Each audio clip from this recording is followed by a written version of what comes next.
Olá a todos os nossos alunos, olá a todas as nossas alunas do nosso curso, do curso de Métodos de Pesquisa Aplicados à Gestão Pública. Tudo bem com vocês? Bom, hoje, nós não estamos numa aula ao vivo, esse não é nenhum vídeo explicativo de alguma atividade específica. Eu estou gravando esse vídeo para responder as questões de vocês. As questões que por algum motivo, provavelmente de tempo, eu não consegui ler e sanar essas dúvidas durante as nossas aulas, durante as nossas 3 primeiras aulas. Então, esse é o objetivo desse vídeo: abordar aquelas questões, discutir aquelas questões levantadas por vocês e que por algum motivo nós não tratamos em aula, tudo bem? Mas antes de começar, eu queria pedir a atenção de todos e sugerir que todos os alunos, independente de terem encaminhado alguma questão ou não, assistam a esse vídeo. E por quê? Porque a sua dúvida, a dúvida de um colega pode ser também a sua dúvida. Ou então, a explicação para essa dúvida encaminhada por um colega pode te ajudar a compreender de forma mais geral o conteúdo da nossa disciplina, tudo bem? Então, agora, eu vou começar a responder as questões da nossa primeira aula, em que nós tratamos da importância da metodologia científica, do que é ciência, para a prática da gestão pública, para o dia a dia do gestor público. Na segunda aula, pesquisas qualitativas e na nossa terceira e última aula, a pesquisa quantitativa. Então, hoje eu vou responder a todas as questões que vocês encaminharam nessas nossas 3 primeiras aulas. Então, vamos lá, vamos começar. A primeira pergunta é do Daniel Marciano. O Daniel questiona assim: pesquisas atendem a uma legislação específica? Bom, Daniel, e aos demais alunos, nós primeiros precisamos entender que existem diversos tipos de pesquisa. Eu, por exemplo, sou graduada, mestre, doutora. Eu tenho formação científica, então eu produzo pesquisas na minha área do conhecimento, que é a ciência política. Para minha área de pesquisa, para o meu objetivo de pesquisa, que é o de difusão científica, eu preciso atender a algumas normas, que são as normas das revistas para as quais eu vou submeter os meus artigos para que eles sejam publicados. Tudo bem? Agora, se você está falando de uma pesquisa eleitoral, por exemplo, sabe, aquelas que nos apresentam os candidatos e quem está na frente, quem está atrás em determinada campanha, então, essa pesquisa especificamente, ela obedece a alguns critérios estipulados pelo Tribunal Superior Eleitoral. Em outra oportunidade, nós vamos tratar um pouquinho mais dessas pesquisas, mas a legislação específica, ela vai depender do tipo de pesquisa. Para a prática da gestão pública, quem elabora, quem faz essas pesquisas são os gestores públicos, Ou então, quem analisa pesquisas que chegam à mesa para embasar alguma tomada de decisão é o gestor público.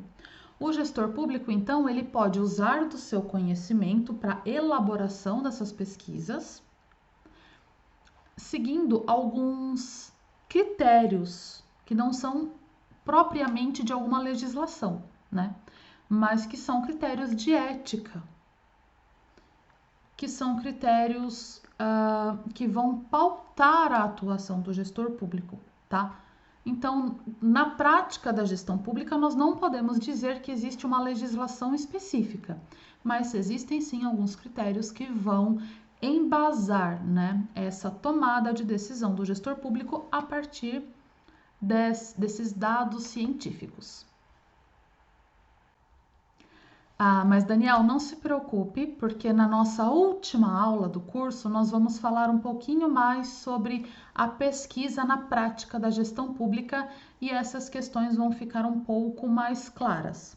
O que eu quero que vocês guardem como resposta a essa questão é que depende do tipo e da finalidade dessa pesquisa. Tudo bem? A Vânia Maria Bastos, ela não é exatamente uma pergunta, mas é uma colocação que é bastante importante. Ela diz o seguinte: professora, uma pesquisa mal feita pode causar sérias consequências e temos como exemplo o desastre de Brumadinho em 2009. A Vânia está coberta de razão. Nós tratamos lá na nossa primeira aula da importância do gestor público se embasar cientificamente de dados, né, para a sua tomada de decisão. Tomar dados científicos, né, e ter técnicas específicas para analisar aqueles dados de pesquisas produzidas pela gestão em que você trabalha ou não, produzidas por outros institutos, por profissionais, são formas de evitar esse tipo de desastre, né? Então, com certeza, Vânia, uma pesquisa mal feita ou então o mau uso de dados pode causar consequências desastrosas como as de Brumadinho em 2019 e as sequentes. A Adriana Winchester, ela faz a seguinte questão: a abordagem qualitativa oferece 3 diferentes possibilidades de pesquisa ou de técnica de coleta de dados, Adriana. A primeira, pesquisa documental, estudo de caso e etnografia. Está certo?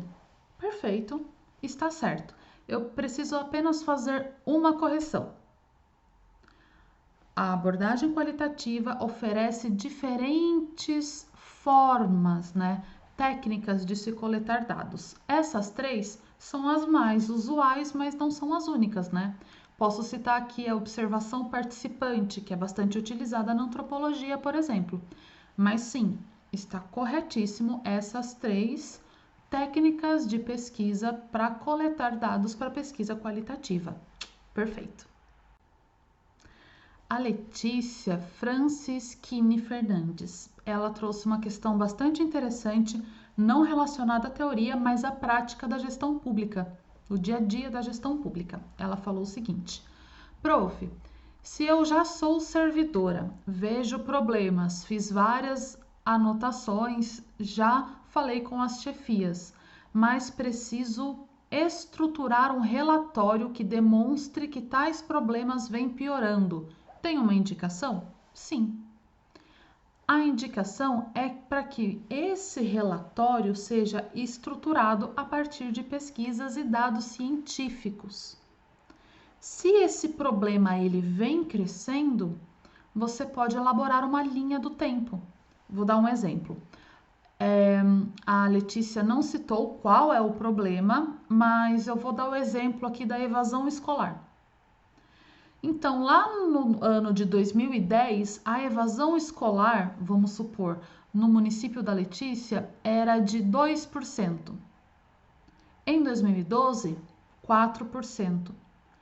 Em 2014, 8%. E nós chegamos em 2022 com 12% de evasão escolar. Ou seja, esse é um problema que vem piorando. Eu estou embasando o meu argumento em dados científicos coletados, nesse caso é uma pesquisa quantitativa, tá? Eles estão sendo coletados e estão me demonstrando que esse problema vem piorando. Qual é a indicação, então? Primeira, as suas conclusões devem ser baseadas em dados. Essa é a primeira indicação. A segunda é: estruture o seu relatório a partir de uma linha do tempo. Mostre que o problema vem piorando de forma comparativa. Assim, é claro, esse problema, esse panorama vai ficar muito claro e a sua chefia vai conseguir enxergar que essa é uma área de atuação, na verdade que essa é uma área que precisa da atuação estratégica de um gestor público. E boa sorte! Bom, a Josefa Fernandes fez uma pergunta. A pesquisa qualitativa se resume em busca de fatos para se chegar a uma conclusão? A pesquisa qualitativa, Josefa, ela busca qualificar a partir de determinadas relações sociais. E quando eu falo qualificar, não é no sentido de qualidade, exatamente. No sentido de bom ou ruim, né? Quando eu digo qualificar, eu quero dizer entender esses fenômenos de forma aprofundada. Essa é a diferença e essa é a vantagem da pesquisa qualitativa. A partir dela, nós podemos entender determinado problema, determinado fenômeno, a partir das suas técnicas, óbvio, de forma aprofundada. Tudo bem?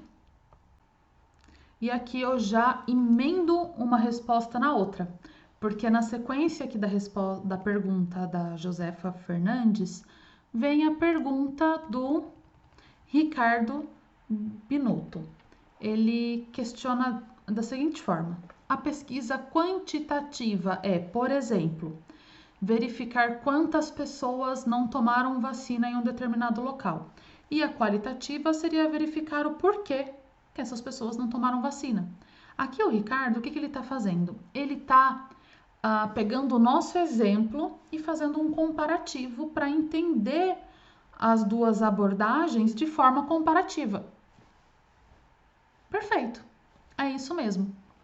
Então, se eu tenho esse problema da evasão escolar, vamos usar o exemplo anterior, nós temos essa linha do tempo que vai me dizer que a evasão escolar vem crescendo 2% ao ano naquele município, né? Saindo de 2 para 12% nessa linha do tempo ali de 10, 12 anos. Tenho identificação de um problema. Só que aqui eu tenho uma pesquisa quantitativa. Eu sei que o número de crianças matriculadas no colégio, eu sei que o percentual de crianças que não se rematricularam, né, que é a evasão escolar, está crescendo. Então eu tenho esses percentuais. Se eu quiser me aprofundar nessa questão ainda de forma quantitativa, eu posso tentar entender se o meu município ele tem uma zona rural e uma zona urbana. Qual é o percentual de alunos que estão evadindo na zona rural e na zona urbana? Né? Se eu tenho um município dividido em 5 regiões, eu posso entender onde está concentrado o maior percentual de alunos, né? De escolas onde os alunos estão mais evadindo, né? Essas são perguntas quantitativas, né? A partir delas que eu posso fazer essa linha do tempo que eu sugeri para nossa colega na pergunta anterior.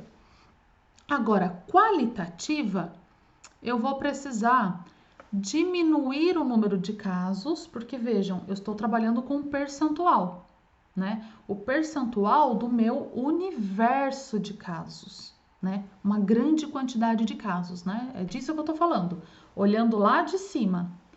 Para eu entender de forma qualitativa, verificar, como o Ricardo nos disse, os porquês, as motivações dessa evasão escolar, eu preciso diminuir o meu número de casos e fazer uma pesquisa com maior profundidade qualitativa. Então, imaginem sempre aquela imagem que eu mostrei na aula 3. Lembram da floresta amazônica? A pesquisa quantitativa é quando eu sobrevoo a floresta e enxergo aquele total de árvores. Se recordam? A pesquisa qualitativa é quando eu desço e observo um número menor de árvores. E aqui, observando um número menor, eu consigo entender a relação entre esses objetos, tá? Então, Ricardo, a pesquisa quantitativa é verificar quantas pessoas, né, tomaram vacina e a quali seria verificar os porquês. Perfeito, é isso mesmo. O Rodolfo Costa fez uma pergunta bastante interessante. Ele disse o seguinte: Por que se tem que quantificar para depois qualificar a pesquisa? Quantificou, né? Se estabeleceu a porcentagem para qualificar os motivos pelos quais não se vacinaram, né? Então aqui o Rodolfo também está usando do mesmo exemplo que nós falamos em aula, que é o da vacina. Mas lembrando que esse exemplo ele é ilustrativo, né? E ele pode, e na verdade ele serve para que a gente consiga entender a teoria. E aqui, Rodolfo, não necessariamente a gente precisa quantificar para depois qualificar.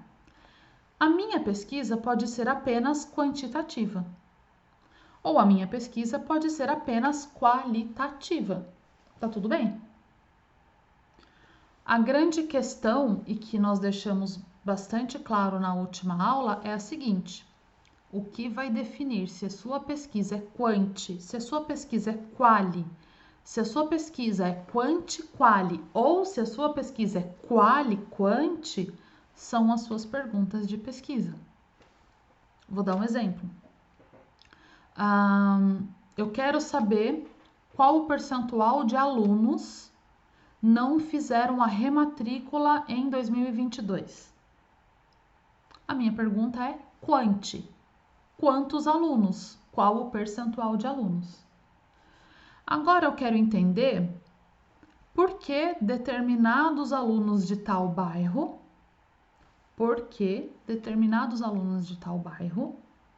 não fizeram a rematrícula, né? E para isso eu não vou fazer percentual, eu vou fazer entrevistas, vou aplicar questionários, por exemplo.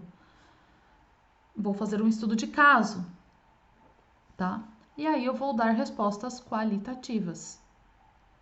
Se a minha pesquisa quiser quantificar e qualificar, eu posso usar o método misto. Primeiro o quanti, depois o quali. Ou então eu posso fazer o inverso. Primeiro entender as motivações e depois entender o meu universo de casos, tá? Nesse caso, primeiro eu faço o qualitativo e depois eu faço o quantitativo. A ordem, se é quali, se é quanti, se é quali, quanti, a gente precisa sempre lembrar. A ordem ela é definida pelas perguntas de pesquisa. Isso é o mais importante que vocês tenham claro, tá bom? Então vamos seguindo agora com a pergunta do Manuel Virgínio. Professora, pode-se quantificar, por exemplo, muitos casos de dengue em um município, mas a pesquisa quanti não qualifica as razões, focos, né? Bom, vamos lá. A pesquisa quali, ela quer entender as relações, as motivações. Esse caso do Manuel Virgínio é muito interessante. Por quê? Porque esse é um caso específico que as razões, elas também podem ser observadas pela pesquisa quanti. Vamos entender como? Vamos lá, eu quero quantificar os casos de dengue em um determinado município. Posso? Posso. De que forma? Eu vou até as UBSs de cada bairro e coleto os dados daqueles pacientes que chegaram até a UBS, certo? Com sintomas de dengue, fizeram um exame e deram positivo. Perfeito. Agora eu quero saber as razões. Quais são as razões que fazem com que as pessoas adquiram dengue, né? Elas foram expostas à picada de um mosquito, certo? E esse mosquito, ele se prolifera em lugares em água e que tem água limpa e parada, certo? Então, o que eu posso identificar? Quantitativamente. Então, vejam, razões quantitativas, né? Eu posso identificar nesses bairros se existe saneamento básico, se existe asfalto, se existe coleta de lixo seletiva, se existem lugares onde são depositados entulhos ilegalmente, se existe um certo nível de limpeza pública, né? Se os moradores, eles preservam as suas ruas limpas, tá? Então, eu posso identificar quais são essas razões para os focos da dengue, também quantitativo. E eu posso qualificar também. Como?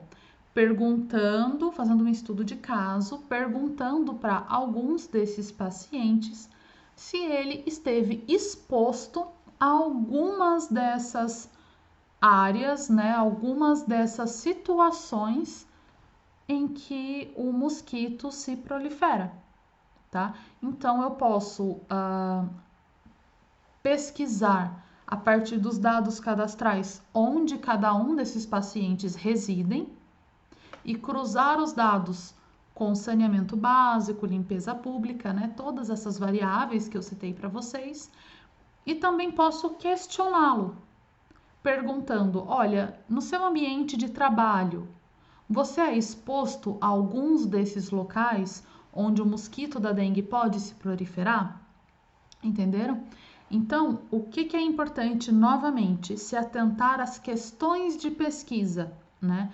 São as questões de pesquisa a fase mais importante para elaboração desse projeto de pesquisa, que vai ser quantitativo, qualitativo ou qualiquante, tá bom? Aí o Ailton Santos, ele faz uma pergunta, né? Quando compreendo todo, eu estou pensando em números, ou melhor, na quantidade. Perfeito? O todo que o Ailton está nos falando é o nosso universo, né? O nosso número total de casos. Na aula sobre pesquisa quantitativa, nós falamos sobre aquele conceito de censo, né? O censo é uma pesquisa que tem como objetivo ter os dados do total da nossa população brasileira. Então, perfeito, é isso mesmo, Ailton. Bom, a próxima pergunta é do Renato Vicente e ele questiona o seguinte: de qualquer forma, qualitativa e quantitativa, no caso, serve para ter uma visão dos problemas e daí uma ação para resolvê-los. Renato, perfeito. Não existe uma hierarquia. Olha, a pesquisa quant é melhor que a quali. A pesquisa quali é melhor que a quant. A pesquisa quali-quant é completa, o resto não serve. Não. A pesquisa qualitativa nos dá determinados tipos de resposta. A pesquisa quantitativa nos dá determinados tipos de resposta. E a pesquisa mista também nos dá determinados tipos de resposta. O que nós precisamos? Pensar na pergunta de pesquisa, tá? Se eu quero entender qual é o percentual de alunos que não se rematricularam no ensino fundamental, a pesquisa quantitativa dá conta. Se eu quero entender por quê, a pesquisa qualitativa vai dar conta. Se eu quero entender quantos e por quê, a pesquisa mista vai dar conta. A grande questão é, para a prática da gestão pública, né? Pensar sempre na responsabilidade com os recursos públicos, com os recursos financeiros, físicos, de tempo, estruturais, todos esses recursos. Então, muitas vezes, saber só os percentuais já consigo resolver o meu problema. Então, eu não preciso me delongar numa pesquisa qualitativa para resolver aquele problema. A grande questão é as perguntas de pesquisa. Tudo bem? Durante uma das nossas aulas, nós citamos a PNAD, a Pesquisa Nacional por Amostra de Domicílios. Aí o Erivelton fez a seguinte pergunta: eu posso usar dados do PNAD? Aí passaria a ser uma pesquisa somente quantitativa? Aqui eu queria, antes de responder essa pergunta, eu queria primeiro explicar o que é a PNAD, tá? E depois falar um pouquinho do uso de dados secundários na gestão pública, tá? Então, a PNAD, como eu já disse, ela é realizada pelo IBGE, pelo Instituto Brasileiro de Geografia e Estatística, e ela significa Pesquisa Nacional por Amostra de Domicílios, tá? Essa pesquisa, né, a PNAD, ela tem como objetivo produzir indicadores para acompanhar as flutuações a médio e a longo prazo da força de trabalho e de outras informações necessárias para que os especialistas possam estudar o desenvolvimento socioeconômico do país. Então, por exemplo, uma das perguntas mais frequentes da PNAD são relatórios na verdade, a PNAD, ela aplica questionários, né, aplicáveis. Então, se recordam, nós estudamos esse conceito na nossa última aula, questionários aplicáveis. É isso que a PNAD faz, tá?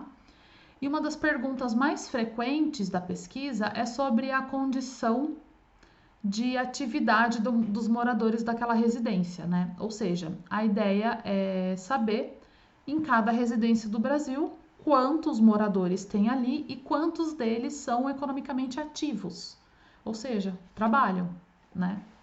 Exercem atividade remunerada. Tudo bem? Então, primeiro, isso é a PNAD, tá? Esse é um exemplo das questões, mas é a partir da PNAD que nós sabemos a renda familiar do brasileiro, por exemplo, tá? Pronto, essa é um ponto importante para ser esclarecido. Nós sempre falamos, lá desde a nossa primeira aula, que a prática da gestão pública, ela precisa e ela necessita, né, que os recursos públicos sejam mobilizados com muita responsabilidade, né? Isso vocês já sabem, vocês já têm em mente. Por que eu estou retomando isso? Porque muitas vezes os nossos municípios não têm dinheiro suficiente para a realização de pesquisas, né? E isso é um ponto bastante negativo. Muitas vezes os gestores públicos, eles não podem simplesmente montar uma equipe para fazer uma pesquisa quantitativa, não podem montar uma equipe para fazer uma pesquisa qualitativa em todo o seu território. Por quê? Por falta de recursos. Ou então não podem contratar especialistas específicos para determinada elaboração de um conjunto de dados que vão embasar ali a tomada de decisão desse gestor público, por falta de recursos. Os dados da PNAD, eles podem sim servir, porque são dados abertos, assim como as outras pesquisas do IBGE, né? São dados abertos que podem ser analisados pelos gestores públicos e ajudá-los a embasar as suas decisões. Nesse caso, nós estamos tratando de dados produzidos por institutos oficiais, que têm responsabilidade com a veracidade desses dados. Isso é muito importante.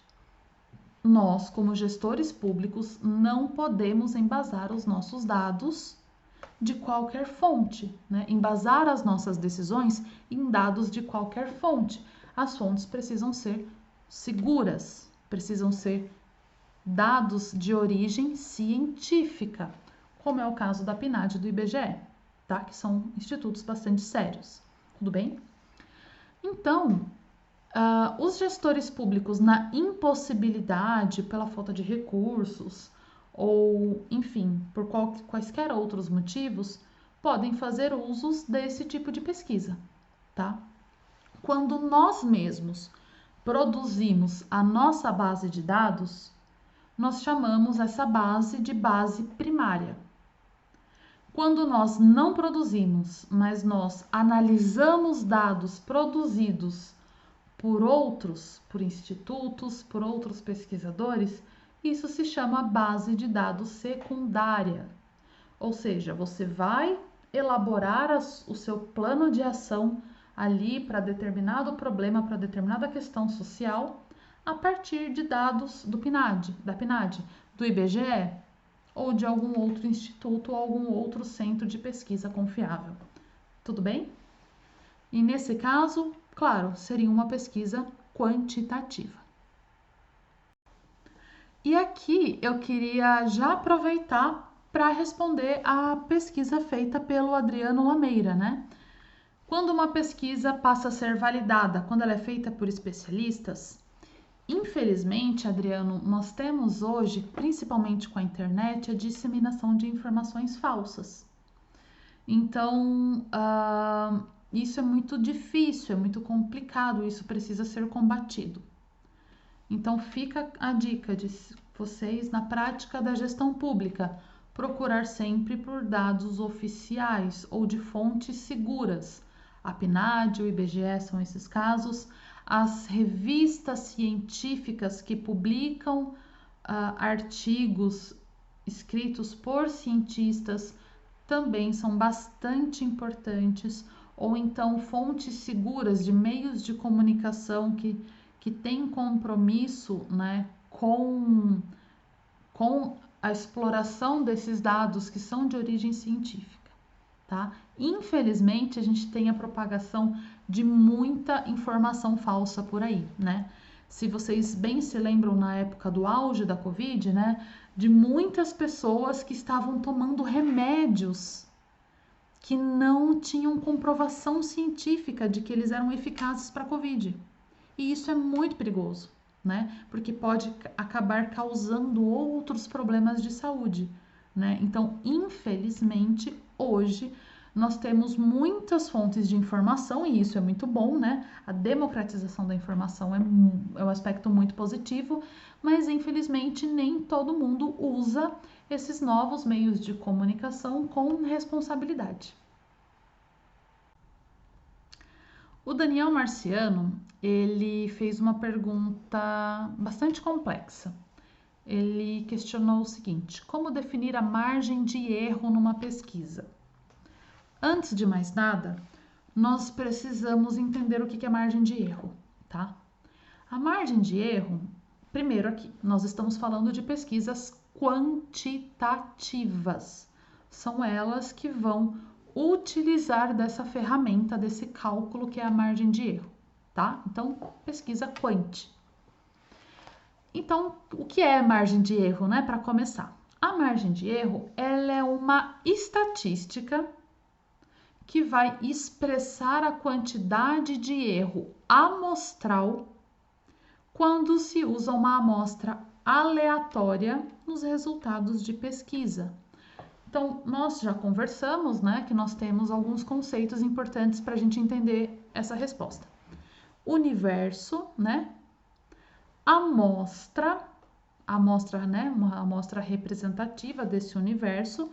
Afinal de contas, nós estamos falando de pesquisas quant, que precisam fazer generalizações, tá? Então, vamos imaginar.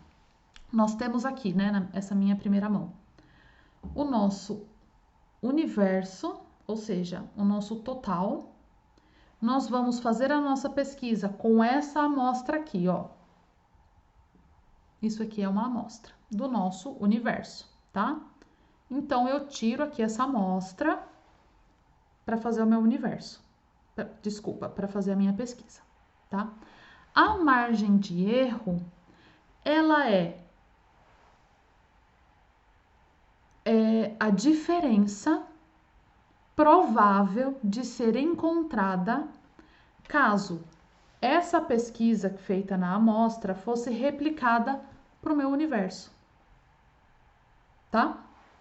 Então, para entender o que tudo isso significa, nós precisamos falar de um outro conceito, que é o conceito de confiança, tá? E não confiança de confiar, mas confiança se refere ao cálculo de probabilidade, né? Qual é a relação? A relação é que quanto maior a margem de erro, menor a probabilidade daquele resultado refletir o seu universo, tá? Quanto menor a margem de erro, maior a probabilidade daquela amostra aleatória ser reproduzida no seu universo, né? Então, repetindo, o que isso significa? Eu tenho aqui o meu universo, eu peguei uma amostra e vou aplicar nessa amostra. A margem de erro e a confiança, elas vão nos dizer qual é a probabilidade dos resultados aplicados na pesquisa nessa amostra se refletirem aqui no nosso universo, tá?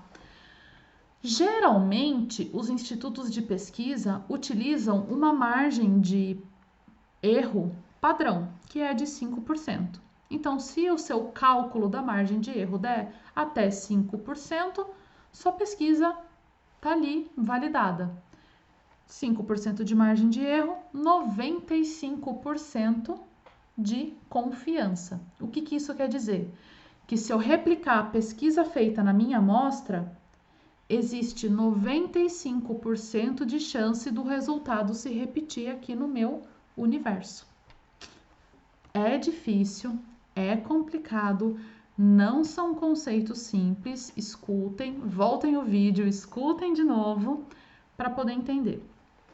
Dá para fazer esse cálculo na mão, mas hoje existem vários programas, inclusive o Excel consegue te ajudar ali a calcular a margem de erro para uma determinada pesquisa, tudo bem?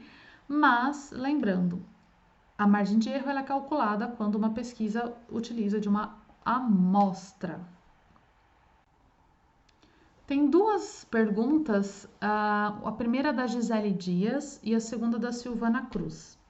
A Gisele Dias diz o seguinte: deve haver algum método que seja principal, apesar de ser misto. E a Silvana Cruz perguntou: professora, uma pesquisa pode ter os dois conceitos, qual e quant?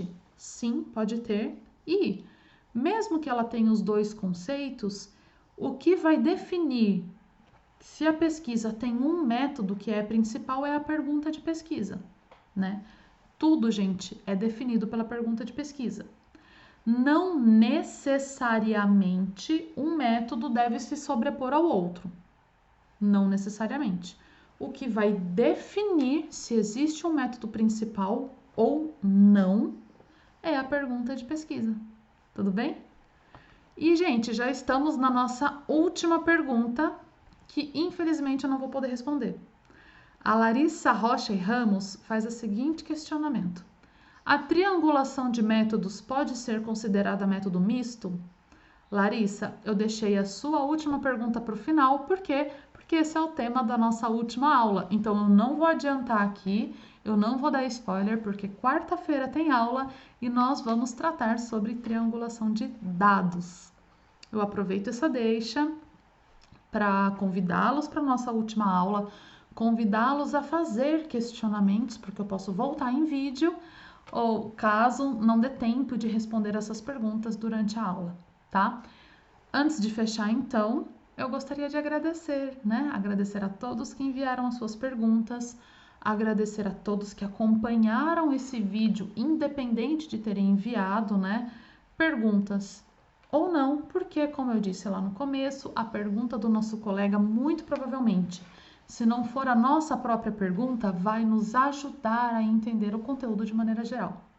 Tudo bem? Então, gente, mais uma vez, obrigado. Até breve. Espero que esse vídeo seja bastante elucidativo para vocês. Até a próxima!